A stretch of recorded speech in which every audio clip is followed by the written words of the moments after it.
Jetzt ist die Zeit, wir beten an.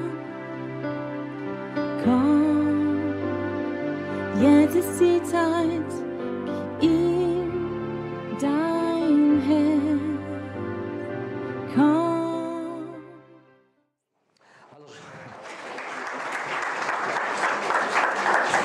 Je ne me présente plus. Le pasteur, il a presque écrit un livre sur moi.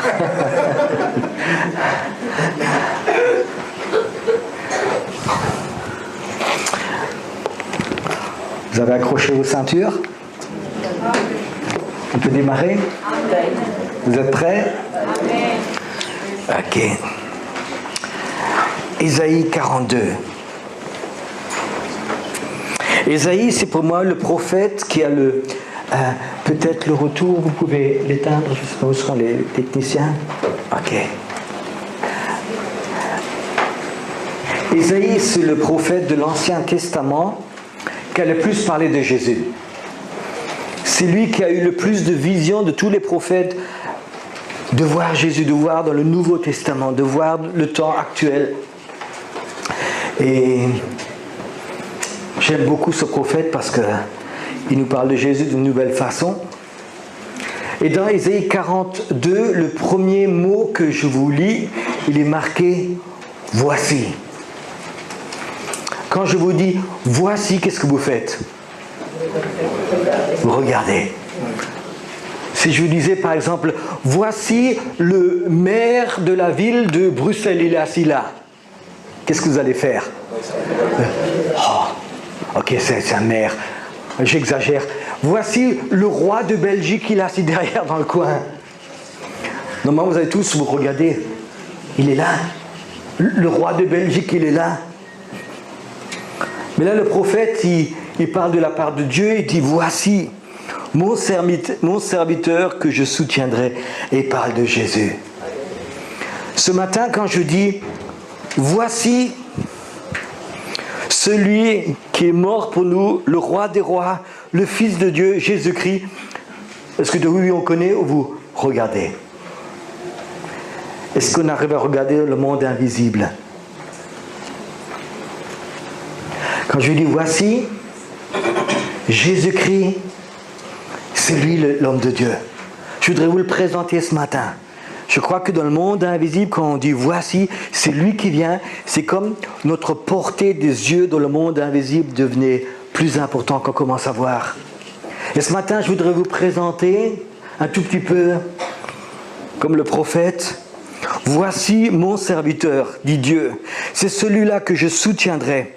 C'est mon élu. Et mon âme prend plaisir à lui.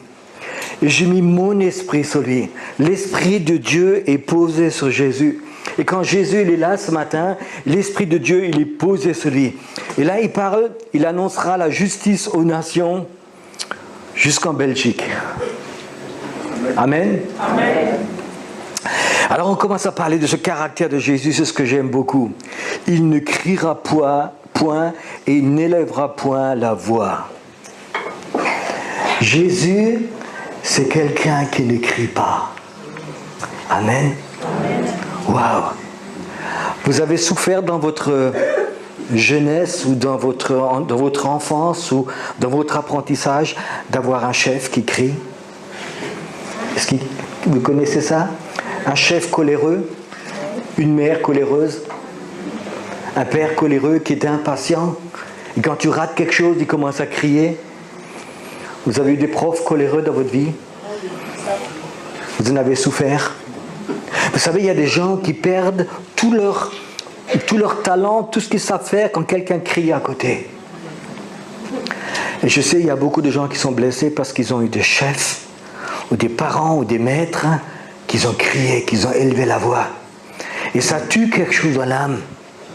Et d'avoir un Jésus, un Fils de Dieu, un Maître qui ne crie jamais, qui est plein de patience, ça fait du bien. Amen. Un Jésus qui ne t'engueule jamais.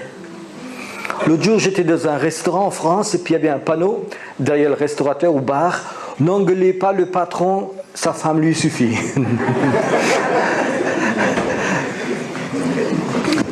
Nous, on a un Jésus qui ne criera jamais, qui n'élèvera jamais la voix contre nous. Un Jésus qui n'est jamais en colère. Wow. Pouvez vous détendre ce matin? Tu te rends compte? Tu as un Dieu qui ne crie pas, tu as un Jésus qui est là, le Fils de Dieu, il est venu sur terre et il n'est pas venu pour crier. Et c'est quelque chose qui soulage. Je ne sais pas comment ça se passe chez vous, mais moi ça me fait des agressions quand quelqu'un crie envers moi. Vous connaissez ça? Quand quelqu'un vraiment commence à crier envers toi, moi ça me fait vraiment des agressions, j'ai envie vraiment de lui sauter au cou. J'oublie d'être pasteur. Vous pouvez essayer tout à l'heure. Mais quand quelqu'un crie envers moi, ça donne des agressions.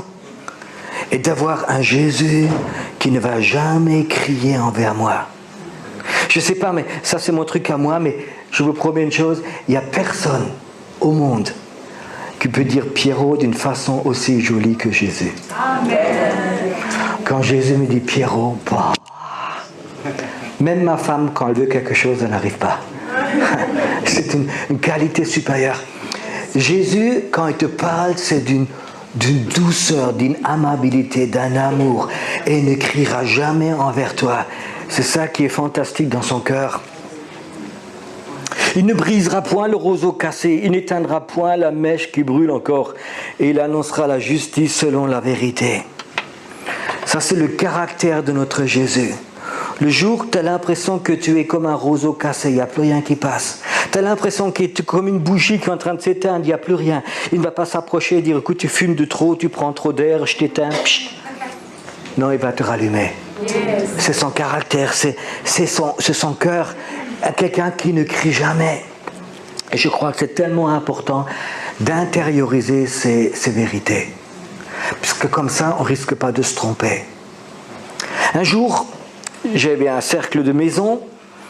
Et en général, dans les cercles de maison que je fais, c'est très évangélique. Il y a beaucoup de nouveaux qui se convertissent. Et puis, ce qui me fait toujours du bien, c'est quand les gens viennent, souvent je demande toujours qui veut donner témoignage de cette semaine, ce qu'il a reçu de Dieu.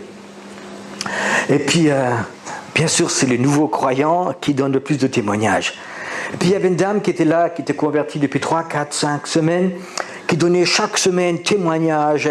Elle a prié pour ça, elle a prié pour ça, elle a reçu ça de Jésus, gloire à Dieu. Et puis un jour, elle était croyante 6 semaines, elle dit, je peux donner témoignage? Je dis, oui. Elle me dit, oui, tu te rends compte, cette semaine, elle annonce à tout le groupe, cette semaine, Jésus m'a parlé durement. Il m'a dit, je veux que tu t'arrêtes tout de suite de fumer, sinon tu vas avoir des grands malheurs dans ta vie. Et alors, depuis 2 jours, j'arrête de fumer. Et tout le monde a fait Alléluia et a applaudi. Moi pas. J'ai dit, tu sais, ça c'était pas Jésus. Ça c'était ta conscience ou l'accusateur des frères. Et alors j'ai dit aux gens, vous allez voir, cette femme, elle croit que c'est Jésus qui lui a parlé durement. Et puis dans 3-4 jours, elle ne va pas arriver à s'arrêter de fumer. Elle va recommencer et puis elle va tomber dans le désespoir. Elle va même perdre sa foi. Ils m'ont tous regardé comme ça, mais tu sais, Jésus ne parle pas durement. Jésus parle avec amour. Il ne dit pas si tu refais ça. Non, Jésus te libère. 8 jours après, elle ne vient plus au cercle de prière. Quelqu'un est allé la voir. Pourquoi tu ne viens plus? J'ai arrêté ma foi. Pourquoi tu as arrêté ta foi? Oui, je n'ai pas réussi, j'ai recommencé à fumer. Elle est tombée dans le désespoir. Elle est tombée parce qu'elle a entendu une voix qui n'était pas celle de Jésus et elle a pensé que c'était Jésus. Il y a beaucoup de gens qui confondent la voix de Jésus et la voix de la conscience. La voix de la conscience, ce n'est pas Jésus. Ta conscience, elle peut être complètement programmée par la religiosité, par ton passé, par ton enfance, par ta culture, par tellement de choses. Nous, les chrétiens, on écoute la voix de Jésus et ce n'est pas celle de la conscience. La conscience, des fois, peut t'accuser alors que Jésus dit « c'est pas grave ». Et des fois, Jésus peut te dire quelque chose alors que la voix de la conscience dit le contraire. Tu sais, quand tu te convertis, il faudrait que notre conscience soit presque reprogrammée. Alors ne confondez pas la voix de la conscience avec la voix de Jésus, ni avec la voix de l'accusateur des frères. L'accusateur des frères, il accuse. Et souvent, il parle dans ta conscience, et ta conscience te parle à l'intérieur, et tu penses que c'est lui, tu dis, j'arriverai jamais. Quand Jésus te parle, ça te transforme. Tu sais, quand Jésus te parle, il est capable de te dire des choses qui te font changer vraiment ton cœur.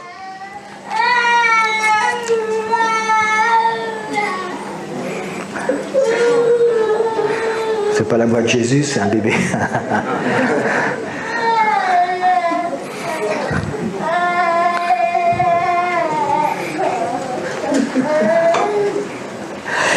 Jésus, quand il te parle, il y a quelque chose qui tue profondément dans ton cœur est touché. Je vous raconte juste l'histoire une fois. Un jour, un dimanche matin, on avait un cercle de responsables, une quinzaine de responsables, qui venaient, voulaient se rencontrer pour prier, pour demander des choses au Seigneur. Et puis un homme de l'église qui vient. Il ne faisait pas partie des responsables. Et c'était vraiment un caractériel. C'était un genre de gars, quand il disait rouge, il disait c'est bleu. C'est toujours quelqu'un qui était rebelle contre tout. Et puis il vient le dimanche matin, on était réunis chez moi à la maison, ses frères, et lui il vient, et puis il n'était pas invité. Alors j'ai pensé, il était déjà assis en bas, on a commencé à chanter, il s'assoit là. J'ai dit, qu'est-ce qu'il fait ici celui-là? Qu'est-ce qu'il fait ici? Et c'est un type, je pense que si je serais allé, je dis, écoute, tu n'as rien à voir ici, c'est pour le responsable. Je crois qu'il m'aurait fait tellement de problèmes que j'ai dit, peut-être il vaut mieux de rien dire du tout. Et puis il était là, et puis c'est pas quelqu'un que je portais profondément dans mon cœur. Hein. C'était un... Il y a des gens qu'on accepte. Et puis là, on était en train de chanter, puis le Seigneur me parle, il me dit, Pierrot, je voudrais que tu laves les pieds à ce frère. J'ai dit, Seigneur, je veux bien les laver à tous, mais pas à celui-là. Pierrot, je voudrais que tu lui laves les pieds. Seigneur, je ne sais pas où est le seau. Je ne sais pas où est l'éponge. Mais si, Pierrot, tu sais où est l'éponge, derrière le seau, derrière la porte, au garage, tu sais. Vous savez ce qui m'a touché? Le Seigneur a dit, Pierrot, s'il te plaît, lave-lui les pieds. Waouh! Tu sais, je suis de nature rebelle, dure. Mais quand le Seigneur me parle, il me dit, Pierrot, s'il te plaît, ça brisait quelque chose. Ça brisait quelque chose. Que le Seigneur qui a tout fait pour moi, qui m'a tout pardonné, et soit capable de dire, Pierrot, s'il te plaît, avec un amour dans ça. Il n'a pas dit, Pierrot, si tu ne fais pas, je t'enlève ça et ça. Non, Pierrot, s'il te plaît. Ça a tellement touché mon cœur que je suis sorti. Les autres, ils ont continué à chanter. J'ai pris un seau, j'ai pris une bassine. Je me suis approché de ce frère. Je me suis mis à genoux. J'ai dit, écoute, je voudrais te laver les pieds. D'abord, j'avais pensé qu'il allait dire jamais. Il n'a rien dit. Il a enlevé ses chaussures, ses chaussettes. Je lui ai lavé les pieds. Puis brusquement, il a craqué. Il a craqué. Et je vous promets, c'est devenu quelqu'un qui est parmi les plus grands défenseurs de mon ministère. Jamais je n'aurais été capable de le faire. Mais la voix de Jésus. Jésus qui est capable de dire, Pierrot, s'il te plaît. Ça m'a brisé. Ça m'a brisé vraiment mon cœur. Et je vous promets une chose, la voix de Jésus, la voix de mon maître, c'est ça qui change ma vie. Amen. C'est pas les dogmes, c'est pas la religion, c'est pas les tu dois. Tu sais, j'étais un rebelle. À l'armée, j'ai fait plus de 100 jours de prison. Quand l'adjudant disait aller à gauche, moi j'allais à droite. J'aurais préféré aller en prison que des fois j'étais un rebelle et j'aurais préféré des fois mourir pour mes idées que de lâcher. Mais j'ai rencontré un Jésus. Amen. Et quand lui me parle, sa voix, elle change quelque chose. Sa douceur, son caractère. Ce Jésus qui voit quand Pierrot il est en train de s'éteindre comme une bougie, qui ne dit pas, écoute, je me suis trompé avec toi, j'ai acheté une nouvelle bougie, je l'éteins. Mais c'est lui qui relève toujours. C'est la nature de Jésus. Ce que je voudrais vous dire, il faudrait intérioriser cette nature de Jésus, notre Maître, notre Seigneur, ton Maître, ton Roi. Il faut les connaître, il faut l'intérioriser. Il faut que l'Esprit de lui soit posé en toi. Il faut qu'à chaque instant de ta vie, que tu saches qui est le Seigneur en toi. Pas dans ta tête, mais dans ton cœur. Cette profonde révélation de Jésus. Là, Isaïe parle de cette chose-là et il nous présente ce Jésus. Il ne se découragera point et ne relâchera point jusqu'il ait établi la justice sur la terre. Ainsi parle Dieu, l'Éternel, qui a créé les cieux, qui les a déployés, qui a étendu la terre et ses productions, qui donne la respiration à ses peuples et le souffle à ceux qui marchent. Là, Isaïe, où Dieu présente Jésus. Et puis brusquement dans la phrase, il change de sujet. Il change de sujet, tu dirais, mais ça ne colle même pas ensemble, et il dit brusquement, Dieu, il parle à travers le prophète, il dit, moi l'Éternel, je t'ai appelé pour le salut, et je te prendrai par la main, et je te garderai, et je t'établirai toi pour traiter alliance avec les peuples, pour que toi tu sois la lumière des nations, pour ouvrir les yeux des aveugles, pour faire sortir de prison les captifs, et de la cachot ceux qui habitent dans les ténèbres. Je suis l'Éternel et c'est là mon nom et je donnerai ma gloire à ni personne d'autre, ni mon honneur aux idoles. Moi, l'Éternel, je t'ai appelé pour le salut. Dieu appelle les hommes pour le salut pour les autres. Dieu appelle des hommes pour libérer des autres, pour guérir les autres, pour évangéliser les autres. Dieu appelle les hommes pour faire quelque chose. Dieu ne nous appelle pas pour être assis pendant 40 ans dans une église.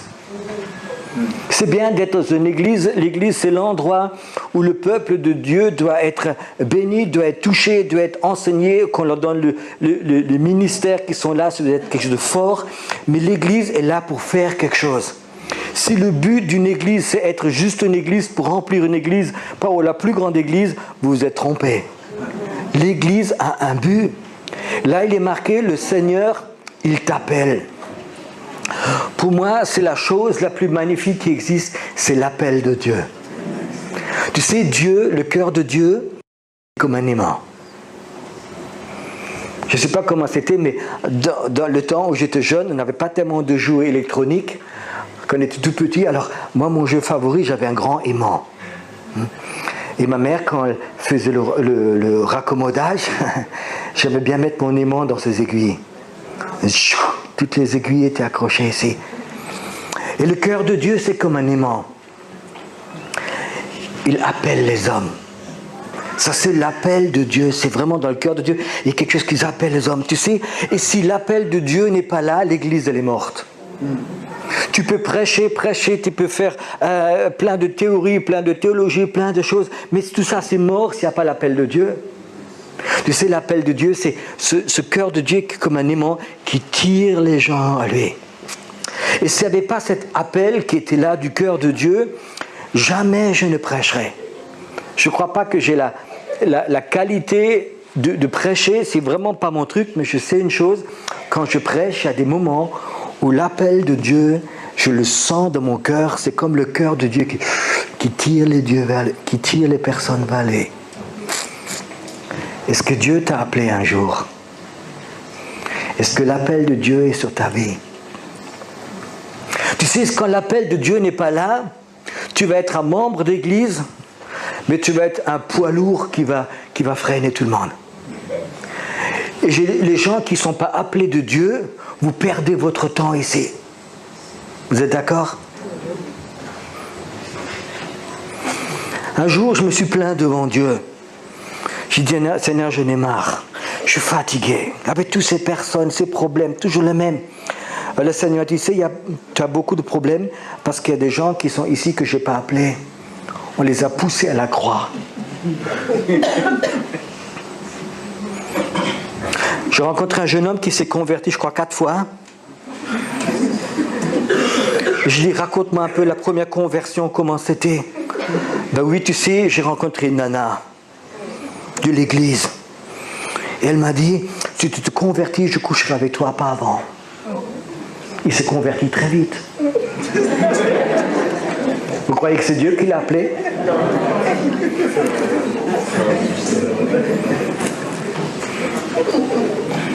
J'en ai rencontré un autre. Il m'a dit, ma belle-mère, elle est croyante. Je suis marié avec sa fille.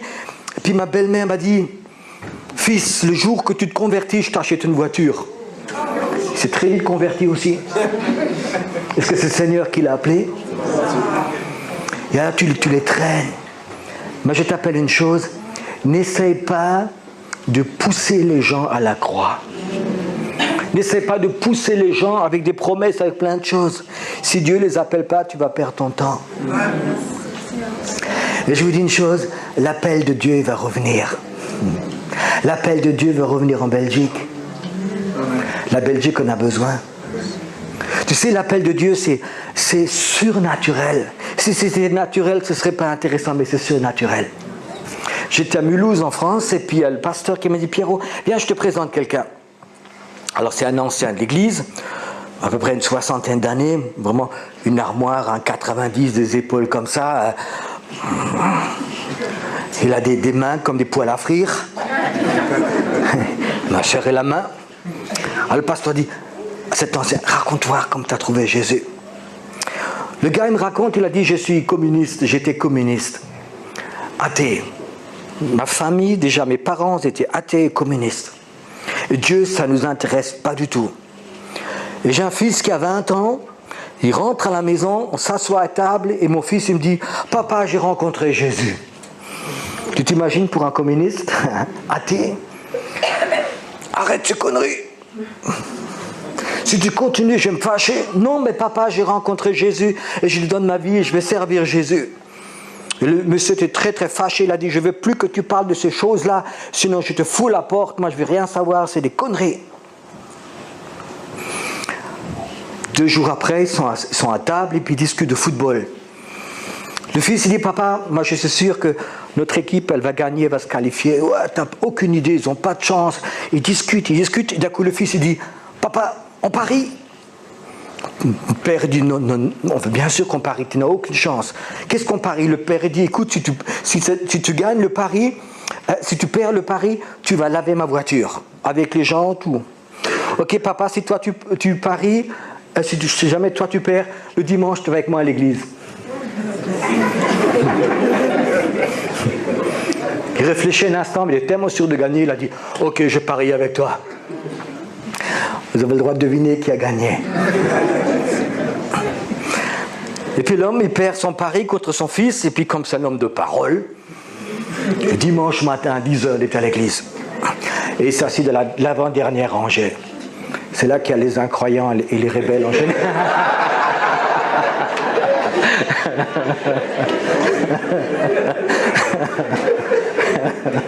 En Allemagne et pas en Belgique, bien sûr.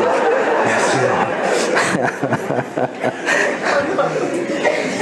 Alors cet homme, cet athée, ce communiste était assis tout derrière. Et le pasteur, il fait sa prédication, puis il fait un appel. Il dit maintenant, qui veut donner sa vie? Jésus, venez devant. Et il pense, qu'est-ce que c'est comme connerie qu'il raconte? Qu'est-ce que c'est comme connerie qu'il raconte?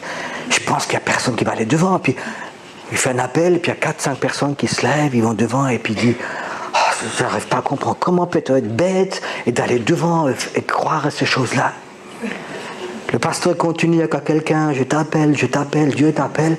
Et d'un coup, il sent que derrière son dos, quelqu'un met la main et le pousse. Alors comme c'était un gars qui était caractériel, il dit, maintenant je vais me lever, je vais foutre une tarte parce que ça se fait pas. Et il se retourne et il veut foutre une tarte. Il n'y avait personne derrière lui. Personne. Et puis il sent une main qui le pousse jusqu'à devant. Et il tombe à genoux. Et il est né à nouveau.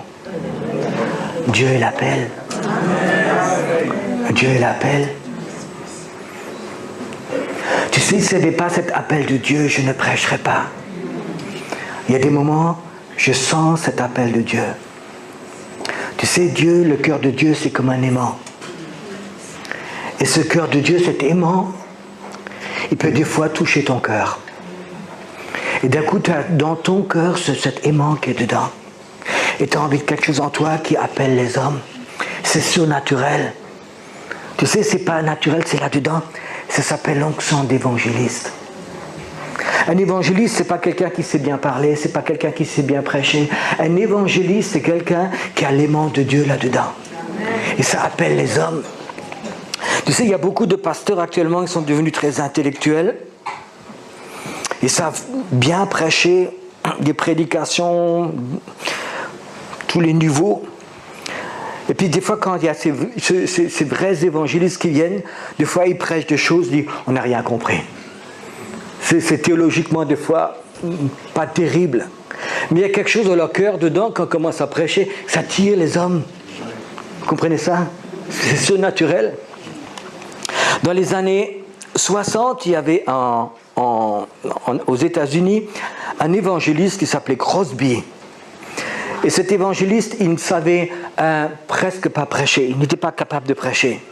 Mais il avait un don de Dieu quand il se mettait à danser. Il avait je ne me rappelle plus dans les années 60, comment ça s'appelle en français, ces fameuses chaussures blanches avec des trucs de ferraille devant, puis clac, clac, clac, clac. Il dansait toujours la claquette. Il se mettait à danser sur un chant chrétien, et puis il y a l'appel de Dieu qui venait très très fort, et puis il y a des gens qui se convertissaient, beaucoup de gens qui se convertissaient. Et un jour, cet évangéliste était invité à Dallas, d'une grande église baptiste. 2000 personnes. L'évangéliste, le pasteur l'a invité, il a dit écoute, pendant 3 heures, tu peux faire des évangélisations, tu es libre. Et le premier soir, 2 heures avant que le culte il commence, il y a le maire de Dallas qui téléphone, dit écoutez, on a entendu que ce soir vous avez un événement spécial, monsieur le maire voudrait venir avec toute une rangée de conseillers. Le pasteur, il a entendu ça, il a eu peur, il a dit à l'évangéliste, écoute, évangéliste, ce soir il y a le maire qui vient avec tous les conseillers, tu ne peux pas prêcher, c'est moi qui va prêcher, mais je te paierai quand même, hein, n'aie pas peur, tu auras tes trucs. L'évangéliste n'a rien dit, et le pasteur, il a prêché, il y avait le maire, il y avait toute une rangée de ses conseillers qui étaient là, ses adjoints, et puis il prêche. Et à la fin du message, le maire il vient devant et dit « Merci monsieur le pasteur, c'était très intéressant, c'était une belle prédication. Si vous n'avez rien contre, demain soir on revient. » Demain soir il revient. Et puis pareil, le pasteur dit « Écoute, au Crosby, toi tu ne sais pas parler, tu sais que danser, écoute, 3e soir c'est toi qui prêches, mais demain c'est encore moi, je te paierai, n'aie pas peur. Hein. » Puis le 2e soir, le pasteur qui prêche, une super bonne prédication, le maire est très touché. Il a dit, écoutez, c'est très intéressant, je reviens le dernier soir. Puis pareil, le pasteur, il dit, demain, écoute, je suis désolé, mais tu auras tous tes frais payés, tu auras ton argent, il faut que je prêche quand même. Et puis 1 heure avant le culte, le pasteur, il a une angine, une extinction de voix, il ne peut plus parler. Le maire, il est là, tous les adjoints, la première rangée. Et puis le pasteur qui dit à l'évangile, écoute, il ne peut plus parler. Promets-moi de ne pas danser, le maire, il est là. Essaye de construire un message. Il a dit, oui, je vais essayer. Le maire, il est là, le culte, il commence, l'évangéliste, il va là-bas, il commence à prêcher 2-3 minutes, il dit, écoutez, je suis désolé, je ne suis pas capable de prêcher, mettez la musique. Et puis pendant 20 minutes, il se met à danser. Et puis il fait un appel. Et le maire et tous ses conseillers sont venus devant son genou, il se sont convertis. Pourquoi? L'appel de Dieu était dans le cœur de cet homme. Dieu, c'est un Dieu qui appelle. Tu sais, quand tu parles à quelqu'un de Jésus, c'est même pas tellement important ce que tu dis, c'est que quelque chose qui est là-dedans soit libéré pendant que tu lui parles. Des fois, nous, on essaye avec notre intelligence, avec notre savoir, d'essayer de convertir quelqu'un, et ça ne marche pas. Des fois, tu as quelque chose de Dieu, c'est l'appel de Dieu, il peut être en toi. Il peut être en toi et tu lui parles à quelqu'un. Tu parles à quelqu'un du chat, du chien, tu dis écoutez, je vais rentrer chez vous à la maison, vous voulez, je vous aide à repasser cette chose-là, vous avez votre... Et puis brusquement tu lui parles de Jésus, et puis quelque chose qui sort de toi. l'aimant de Dieu, l'appel de Dieu. Tu sais, quand l'appel de Dieu n'est plus là, on peut fermer nos églises. Et je dis une chose, l'appel de Dieu va revenir très très fort. Et il va se mettre dans le cœur des gens. Imaginez-vous que ce matin, vous êtes 200, 300 personnes. Et sur les 200, 300 personnes, admettons qu'il y en a 200 qui ont cet aimant de Dieu, cet appel de Dieu pour les perdus là-dedans. Vous croyez que les incroyants qui rentrent dedans, qui vont le sentir? Moi, je te promets une chose. Dans le monde spirituel, ça va changer quelque chose. Et je voudrais vraiment que, vous dire, cet appel de Dieu, il va devenir de plus en plus fort jusqu'à ce que le réveil y perce. Et l'appel de Dieu, il va rentrer dans le cœur des gens. Il va être en toi, peut-être tu ne vas même pas le remarquer, mais tu vas parler à quelqu'un de Jésus. Tu vas parler à quelqu'un, et pendant que tu lui parles, cette personne va sentir quelque chose qui tire vers Dieu, qui tire vers Dieu. Est-ce que vous en avez besoin? Est-ce qu'il y a quelque chose qui est en toi qui dirait, Seigneur, s'il n'y a rien d'autre dans ma vie que j'ai besoin, c'est ça. Je voudrais parler aux hommes et aux femmes. Il faudrait qu'ils sentent cet appel de Dieu qui appelle les hommes. Le diable, il essaie de faire le contraire. Il essaie d'occuper les gens au maximum pour qu'ils ne réfléchissent plus. À travers la musique, à travers les médias, à travers la télé, à travers plein de choses. On occupe les gens du matin jusqu'au soir pour qu'ils n'aient plus le temps de penser ni de sentir l'appel de Dieu. Ça, c'est le boulot du diable. Et Dieu, c'est le contraire. Il veut que cet appel de Dieu revienne. Que les gens soient perdus. L'autre jour, il y a un chrétien qui est un savant, il a parlé à la télé, et il a dit une chose qui m'a beaucoup touché. Il m'a dit, l'homme ne peut pas descendre de l'animal ni du singe. Il dit, la meilleure preuve, c'est que tu prends n'importe quel homme, de la jungle, de l'Afrique, du désert, n'importe quel homme, le plus perdu dans un coin, il va toujours chercher Dieu. Il va faire peut-être un petit hôtel, il va brûler quelque chose, il va chercher, mais il y a quelque chose en lui qui cherche Dieu. Un animal ne cherchera jamais Dieu. Ça, c'est la différence. L'animal n'a pas d'esprit. L'animal, il n'y a rien qui cherche Dieu. Et les hommes, actuellement, sont devenus souvent comme des animaux. On a coupé leur spiritualité. Mais je vous dis que l'appel de Dieu va devenir tellement fort que ça va se réveiller dans les gens. Tu sais, je peux te raconter des centaines d'histoires où des gens qui étaient complètement incroyants et brusquement l'appel de Dieu est rentré en eux. Brusquement, ils ont eu envie de lire une Bible, savoir si Dieu est vivant, savoir des choses, chercher des choses. Brusquement, l'appel de Dieu est rentré en eux. Comment ça s'est passé? Peut-être il y a des gens qui ont intercédé, qui ont prié. Seigneur, mets ton appel dans cet homme.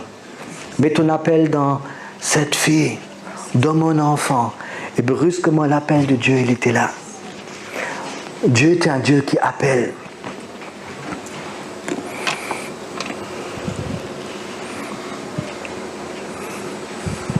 Moi, l'Éternel, je t'ai appelé pour le salut. Et je te prendrai par la main. Je te garderai et je t'établirai peut-être alliance avec le peuple. Tu sais, quand Dieu il t'appelle, il te prend en même temps par la main. Il faut que tu saches une chose.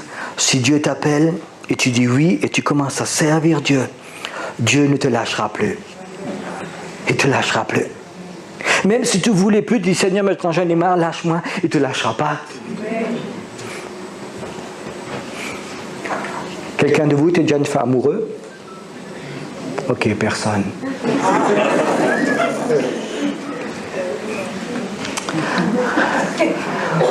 Tu sais, quand tu es vraiment amoureux de quelqu'un, et cette personne te dit, lâche-moi maintenant. Tu dis, ok, ouais, tant pis, c'est fini. Tu vas la lâcher comme ça? Ou tu vas, je te lâcherai pas. Je t'aime, je te lâcherai pas. Tu sais, ça c'est Dieu. Il y a des jours, des fois qu'on est fatigué, dit Seigneur, je veux plus, j'en ai marre. Vous avez jamais dit ça? Ok, vous êtes tous des gentils alors. Seigneur, je ne veux plus, j'en ai marre, je ne vais plus servir, c'est fini. Et puis tu sens la main de Dieu dire, je te lâcherai pas, je te lâcherai pas. Pierrot, je te lâcherai pas. Ok. Alors on va réessayer de nouveau. La main de Dieu, elle est posée sur nous. Elle ne lui prend pas la main. Dieu nous appelle et pose la main sur nous et nous protège. Et il nous justifie. Vous savez, ce qui est super, c'est quand Dieu appelle les gens, il les justifie. Quand Dieu appelle quelqu'un, il dit, écoute, je t'ai appelé, tu es juste à mes yeux. Tu es vraiment juste à mes yeux. Et si Dieu t'appelle, qui peut dire le contraire? Personne. Ah, ce qui est fantastique. Des fois, nous, les pasteurs, on ne comprend pas tellement de choses. On voudrait appeler des autres. Un jour, j'ai fait une évangélisation dans une ville en Allemagne. Et puis, je fais un appel, il y a 5 personnes qui viennent devant. C'est une histoire que ça s'est passé il y a 15 ou 20 ans, mais je ne l'oublierai jamais. C'est 5 personnes qui sont venues avant. Et le premier qui était devant, c'était un monsieur qui s'appelait monsieur Grohe. Je ne sais pas si vous connaissez les robinets. C'est les robinets de luxe, que même il y a marqué toujours Grohe. C'était le monsieur Grohe, c'était un industriel qui a 15 000 employés en Allemagne. Cancéreux, malade, il vient devant, pas chrétien, c'est le premier qui vient devant, 70 ans. Quelqu'un l'a dit, si vous voulez un miracle, allez à Heidelberg. La deuxième personne qui vient devant, c'était une médecin de la ville de Heidelberg que quelqu'un d'église a emmené. Troisième, c'était quelqu'un qui était employé de la comptabilité. Le quatrième, c'est quelqu'un qui sortait de prison, un ex-drogué. Et le cinquième, c'était un gitan. Il y avait la palette complète.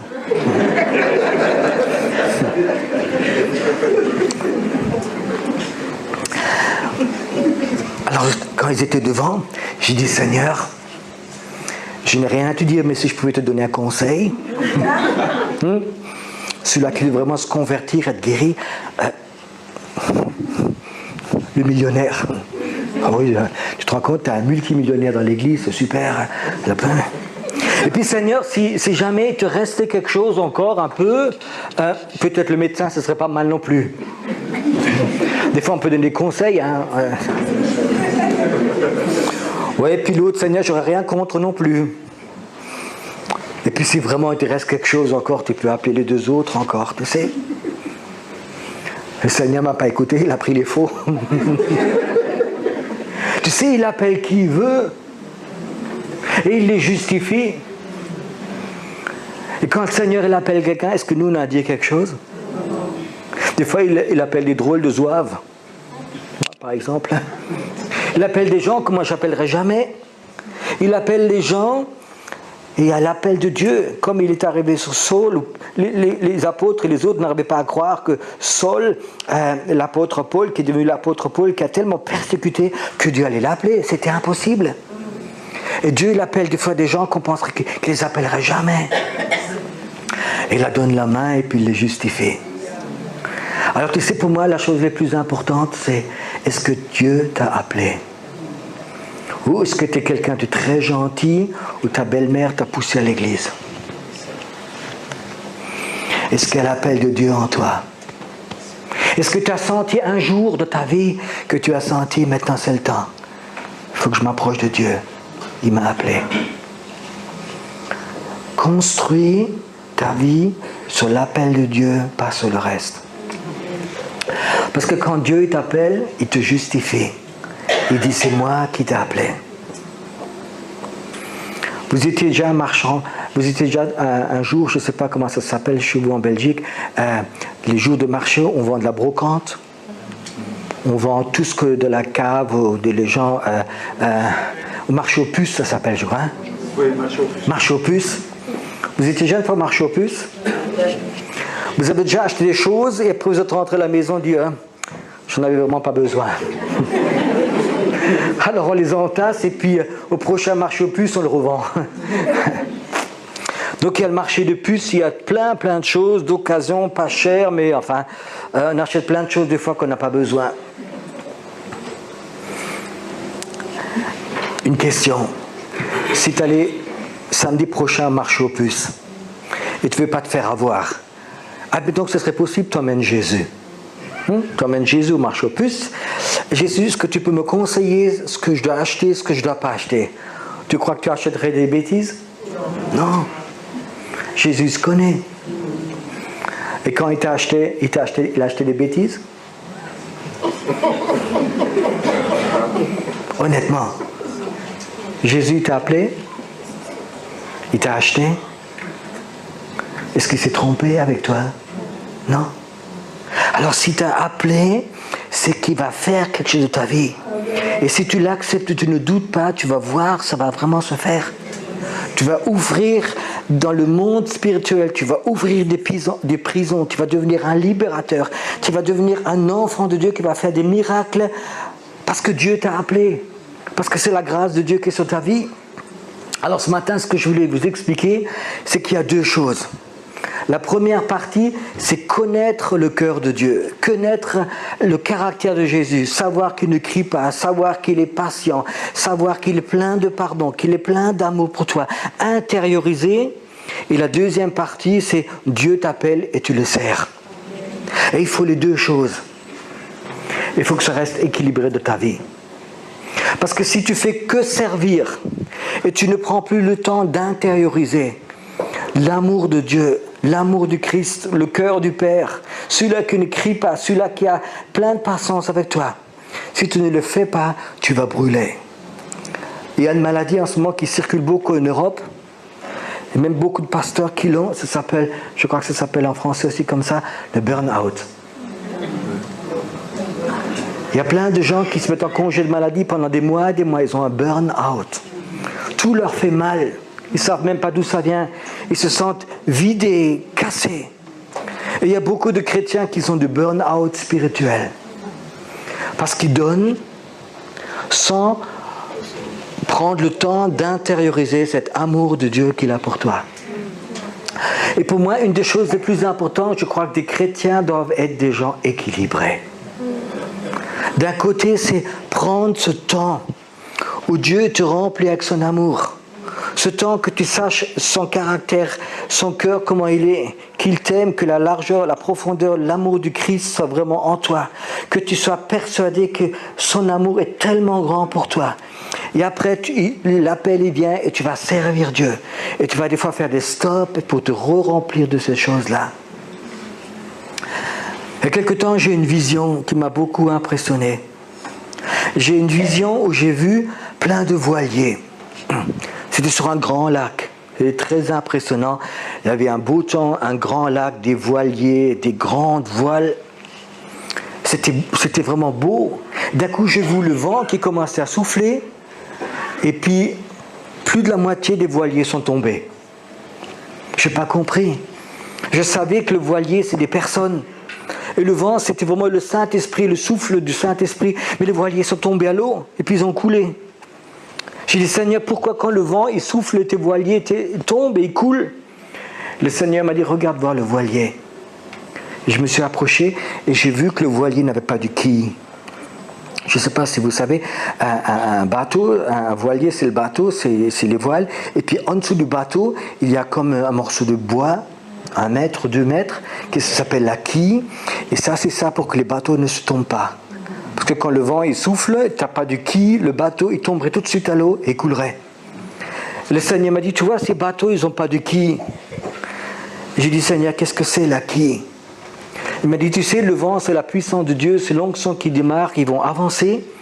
Mais si dans leur cœur, ils n'ont pas cet amour du Christ, ils ne savent pas comme Dieu les aime, s'ils doutent de l'amour du Christ pour eux, c'est comme la quille, le voilier vont tomber. Et on vit dans un temps où on fait tous un peu du surplace. Mais je crois dans quelque temps, le souffle de Dieu va venir. Le vent de Dieu va venir. Mais les hommes et les femmes qui n'ont pas intériorisé cet amour de Christ, ce Dieu qui parle avec amour, ce Dieu qui est patient, ce Dieu qui est plein de bonté, si tu n'as pas intériorisé ces choses-là, le souffle qui va venir, il va renverser ta vie.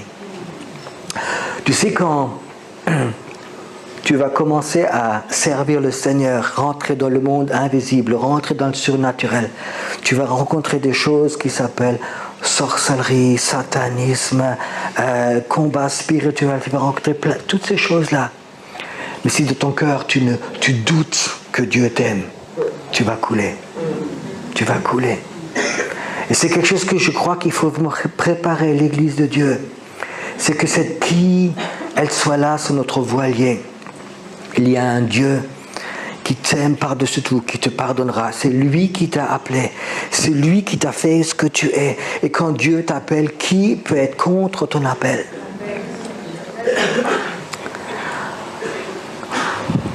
Je me suis converti en prison. J'étais loin de Dieu. J'étais un homme d'affaires malhonnête, en fuite à l'étranger. Jésus rentre dans ma cellule, qui me dit juste 3 choses. Il me dit, Pierrot, si tu veux, je te pardonne, je te libère et je te guéris. Je lui ai dit, Jésus, tu sais qui je suis? Il m'a dit, oui. J'ai accepté cette chose-là. Je suis sorti de prison. Et puis, 2 ans après, le Seigneur m'a appelé, il a dit, commence une église. Je ne connaissais rien, pas d'école biblique, rien du tout. Mon caractère n'était vraiment pas équilibré, j'étais un colérique, enfin, plein de choses. Il dit, Seigneur, Pierre, ouvre une église. Je ne connaissais rien. On était 5 personnes, un groupe de prière. Alors j'ai commencé une église. La première année, on a eu 80 baptêmes. Je ne sais pas comment Dieu l'a fait, mais ils sont arrivés de partout. Et l'église a progressé très vite au départ. Elle a pris quelques structures. Et je me rappelle, l'église à peu près un an et demi. On avait pris un ancien aussi, qui était de métier juriste, un avocat, qui était croyant depuis 25 ans. Et puis un soir, en rentrant chez nous à la maison, il était dans ma voiture, il m'a dit, Pierrot, est-ce que tu as 10 minutes le temps? Je dis, bien sûr. Je me rappelle encore dans quelle rue, sous quel lampadaire, à quelle heure ça s'est passé. Et là, pendant un quart d'heure, 20 minutes, il m'explique tous les défauts de ma vie que j'ai et que je ne suis pas, c'est pas possible que je sois pasteur. Tout. Il m'a dit, ta façon de faire, ta façon de tout, il m'a tout expliqué. Et il avait raison, tout ce que je faisais comme j'étais, ça n'avait rien à voir avec un pasteur. Et la seule chose qui me rappelle encore, la pire, là, qui termine son speech, il me dit, même quand tu joues au foot, tu n'es pas pasteur. J'ai dit, comment ça? Tu fais des fautes, tu pousses les gens. Tu ne laisses pas gagner les autres. Tout. Je me rappelle, pendant 20 minutes, il était là, et c'est comme le Saint-Esprit me disait, Pierrot, écoute, dis rien. Dis rien.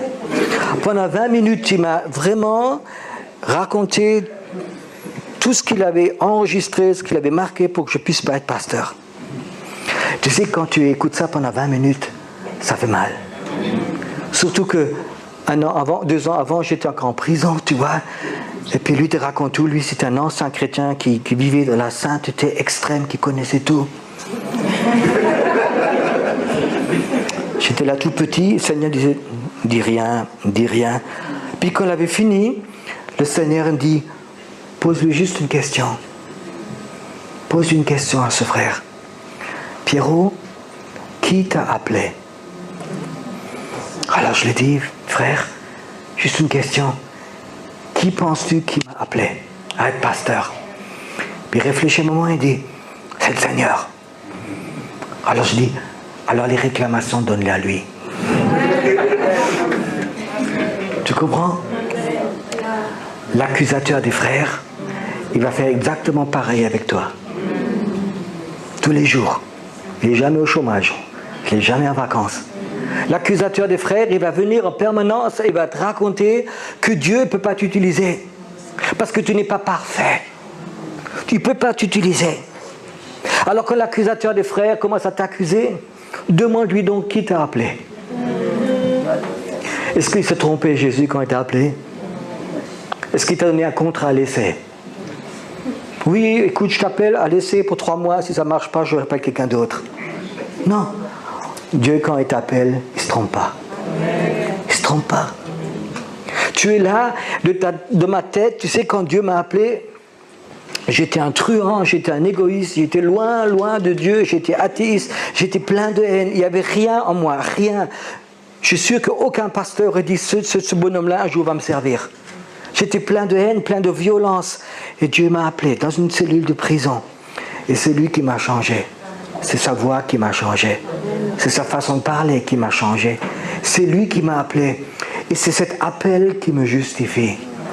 L'appel de Dieu te justifie. Tu sais, si Dieu t'appelle, qui est capable de dire quelque chose contre? Toutes les réclamations, il faut les donner à Dieu. Pendant un longtemps, j'ai souvent dit à Dieu, Dieu, tu ne te trompes jamais. Je te connais, tu ne te trompes jamais, tu ne fais jamais d'erreur. Mais tu en as fait une, c'est quand tu m'as appelé.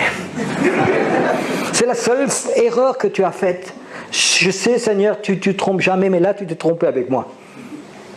Puis un jour, il m'a parlé, il m'a dit, Pierrot, chaque fois que tu dis ça, tu me blesses. Tu me blesses, je ne voudrais plus que tu le dises. Alors, j'essaie plus de le dire. Des fois, ça revient toujours encore. Je dis, Seigneur, tu t'es trompé avec moi.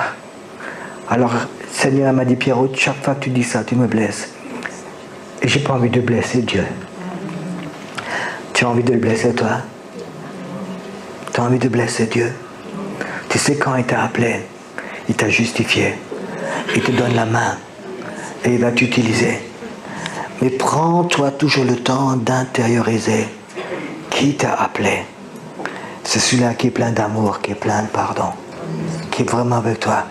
Je crois que cette qui dans notre vie, elle doit être là. Calculer l'amour, la profondeur, la longueur de l'amour du Christ, de le connaître vraiment en toi. C'est cette qui fera quand le vent va souffler, ton bateau ne veut pas se renverser, mais il va avancer, il va avancer, il va avancer. Ne doute jamais de l'amour de Christ. Jamais. Si ce matin tu es là et tu as douté de cet amour de Christ, tu as douté parce que l'accusateur des frères était là. Dieu t'a appelé. Mais l'accusateur des frères ou d'autres chrétiens ou d'autres hommes t'ont accusé. Toi qui es chrétien et tu as dit Seigneur, peut-être tu t'es trompé avec moi. Ce matin, tu me demandais pardon, Seigneur. Le Seigneur ne s'est pas trompé avec toi. Le Seigneur ne s'est pas trompé avec toi. Tu sais ce que j'aimerais faire ce matin? J'aimerais presque passer dans les rangs et donner à chaque personne la main et dire, le Seigneur ne s'est pas trompé avec toi. Le Seigneur ne s'est pas trompé avec toi.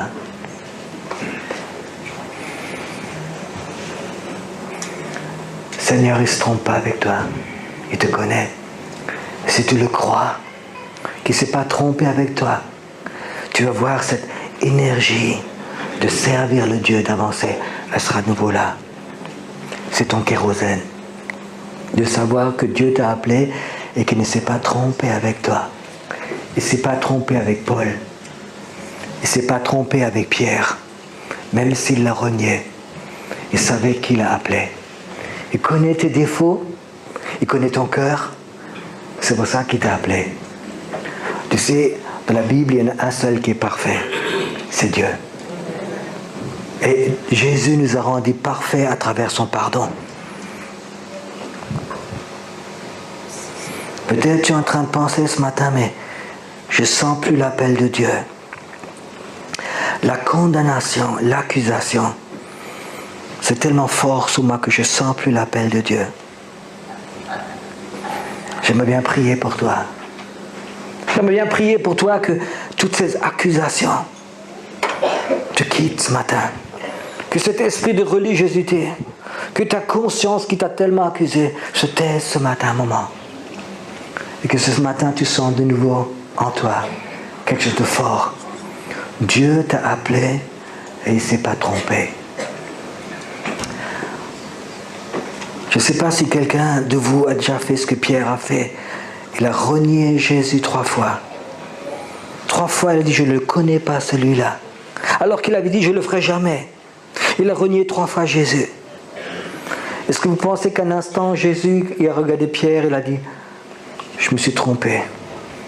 Je me suis trompé avec lui.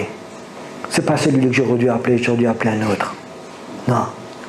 il savait j'ai appelé le bon. Je t'appelle, je ne me trompe pas. Je ne sais pas pourquoi, mais je vais te le répéter ce matin. Le Seigneur ne s'est pas trompé avec toi. Tu as la bonne place. Il t'a appelé. Ce n'est pas tes parents qui t'ont poussé, mais c'est un jour le Seigneur qui t'a appelé. Et ce matin, je voudrais de nouveau que cet appel de Dieu, que tu le sentes en toi. Si tu es là ce matin et le doute et l'accusation ont freiné un peu cet appel, et tu as douté que Dieu était capable de t'utiliser, demande-lui pardon. Moi, je lui ai demandé pardon. Parce que je pensais qu'il s'était trompé avec moi. Ce matin, tu peux lui demander pardon. De dire, Seigneur, excuse-moi. Ou j'ai douté de moi. J'ai douté que tu m'as appelé, que tu m'as justifié, que tu as posé la main sur moi, que tu m'as appelé à ouvrir les prisons.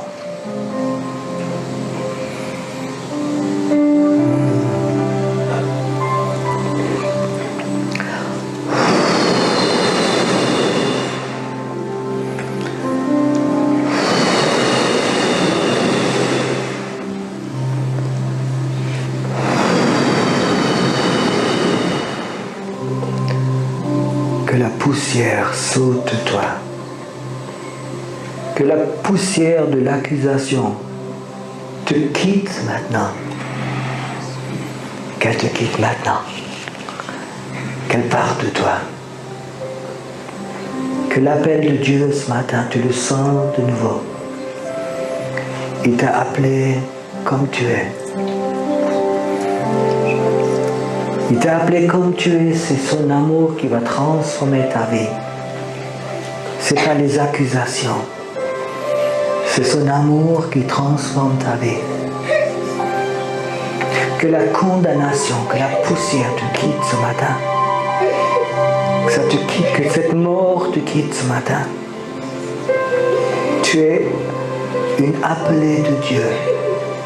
Tu es un appelé de Dieu. Et si ce matin tu es là et tu n'as jamais senti l'appel de Dieu, reçois-le.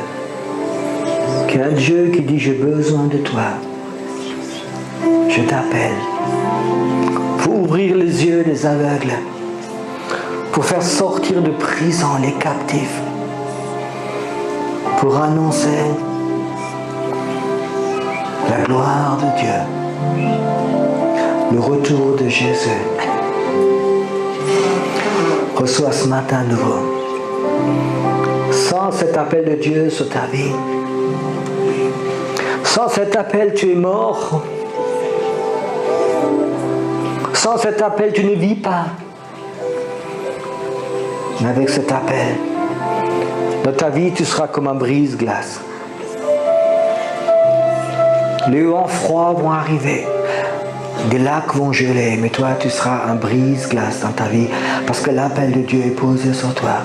Tu vas briser tout ce qui est sur ton chemin. Tu vas être un brise-glace parce que l'appel de Dieu est sur ta vie. L'appel de Dieu a empêché des gens de mourir, a empêché l'esprit des fois de cancer de venir sur des personnes. L'appel de Dieu est plus fort que la maladie. L'appel de Dieu est plus fort que les obstacles, que la pauvreté. L'appel de Dieu, c'est une puissance. L'appel de Dieu, c'est une puissance. C'est une puissance qui te touche maintenant. Qui te touche maintenant. Sors ce matin ce Dieu qui appelle.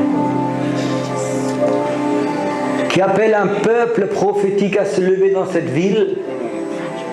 Cet appel de Dieu qui est là ce matin. Église de Dieu, tu es mon peuple. J'ouvrirai des portes dans le monde invisible, j'ouvrirai des portes, vous allez rentrer dedans. Sans l'appel de Dieu pour des prophètes ce matin,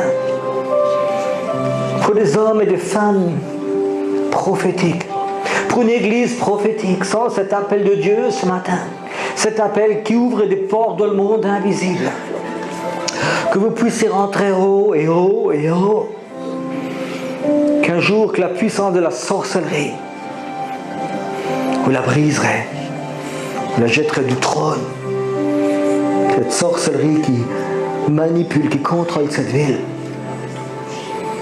L'appel de Dieu, il est là, sur cette église ce matin. Cet appel de Dieu de monter dans ce monde invisible, de prendre possession de ces endroits qui sont comme des prisons, qui sont fermés. L'appel de Dieu est plus fort que vous êtes capable de briser les portes verrouillées. Reçois. Ce matin, il y en a qui sentent cet appel de Dieu au niveau comme de la ventre, comme un poids qui est là, une force qui est là. Tu vas commencer à prier, tu vas t'élever, tu vas t'élever, tu vas t'élever, tu vas t'élever. C'est ton église, c'est ton endroit, ce Dieu t'appelle ici. Ici. Tu sais, quand l'accusateur nous accuse et on accepte ses pensées, on se sent plus bien à cet endroit, on veut partir de l'endroit, on veut fuir, on veut se cacher. Ne te cache pas, tu n'es pas Jonas. Ne te cache pas, c'est ici, Dieu va te former, va t'utiliser. C'est ici que tu vas avoir des armes dans le monde invisible. C'est ici l'endroit où le feu de Dieu va venir. C'est ici l'endroit où le feu de Dieu va venir pour la révélation dans le monde invisible. C'est ici. C'est ici que je mets mon pied, dit le Seigneur. C'est ici, à cet endroit où j'ai déposé mes pieds. C'est ici que je monte, que j'ouvre. C'est ici que j'ai.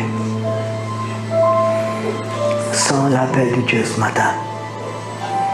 Sans-le. Sans-le. Sans-le sur toi. Sans-le. Ce matin d'être là. C'est une terre sainte.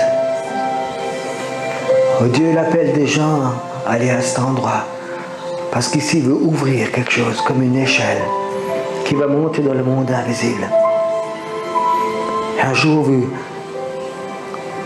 je vois dans Ésaïe 47, cette fille vierge de Babylone, elle va tomber du trône. Elle va tomber du trône. Et vous allez la jeter en bas. Vous allez la jeter à peine pour que l'appel de Dieu soit libéré dans cette ville. Je voudrais que vous inspiriez un moment. Inspire la présence de Dieu. Inspire fort. Dieu va libérer quelque chose. Je crois que Dieu il a ouvert une porte spirituelle pour les 2 prochains soirs. Qu'on va peut-être pratiquer des choses pour ouvrir les portes dans le monde invisible. Des portes énormes. Merci Seigneur que tu es bon, que tu es là.